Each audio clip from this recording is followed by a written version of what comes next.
नमस्कार जी। मैं आज आपको मोक्षदा एकादशी व्रत की विधि, कथा और पारण के बारे में बता रही हूँ। मार्गशीर्ष शुक्ल पक्ष एकादशी मोक्षदा एकादशी के नाम से प्रसिद्ध है। इस दिन भगवान श्री कृष्ण ने महाभारत युद्ध प्रारंभ होने से पूर्व मोहित हुए अर्जुन को श्रीमद् भागवत गीता का उपदेश दिया था। इस दिन श्री कृष्ण व गीता की पूजा करी आरती करी जाती है। गीता जयंती भी मनाई जाती है। गीता जी का जन्म मंगशीर सुदी की एकादशी को, मोक्षदा एकादशी को हुआ था। गीता जयंती के गीता जी की सारी सामग्रियों से पूजा करें, आरती करें, प्रसाद चढ़ाते हैं, गीता जी का पाठ भी करते हैं इस दिन। और कृष्ण भगवान का भी पूजा पाठ करते हैं, आरती उनका पाठ करना चाहिए। गीता में भगवान श्री कृष्ण ने कर्म योग पर विशेष बल दिया है तथा आत्मा को अजर अमर अविनाशी बताया है। इसे पुराने कपड़ों को छोड़कर मनुष्य तथा नया कपड़ा धारण करता है, ऐसे ही आत्मा भी है, एक शरीर को छोड़ के दूसरा शरीर धारण करती है। मोक्षदा एकादशी के दिन मिथ्या भाषण, चुगली तथा अन्य दुष्कर्मों का त्याग करना चाहिए। भगवान दामोदर को धूप दीप नैवेद्य से पूजा करनी चाहिए। ब्राह्मणों को भोजन कराना चाहिए। दान देने से विशेष फल की प्राप्ति होती है। और इस दिन एकादशी के दिन चावल बिल्कुल भी नहीं खाने चाहिए। एक दिन पहले से ही साधारण भोजन करना चाहिए, एक रात से ही, एकादशी के रात पहले से ही। और इस दिन तुलसी जी की मंजीर धूप आदि से दामोदर भगवान की पूजा की जाती है।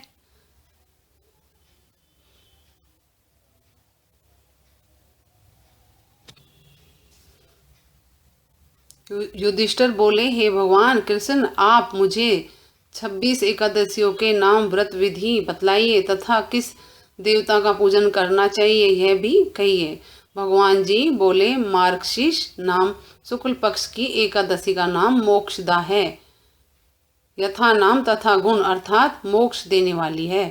व्रत है, इसका व्रत मोक्ष देने वाला है। गीता में अर्जुन से कह चुका हूँ। इससे कृष्ण पक्ष की जो एकादशी थी वो प्रेम उत्पन्न होता है उससे, और शुक्ल पक्ष की एकादशी से मोक्ष दाता है। इस व्रत में दामोदर भगवान का पूजन करना चाहिए। व्रतधारियों को यजमान से मेरी उखल बंधन लीला का सेवन करना योग्य है।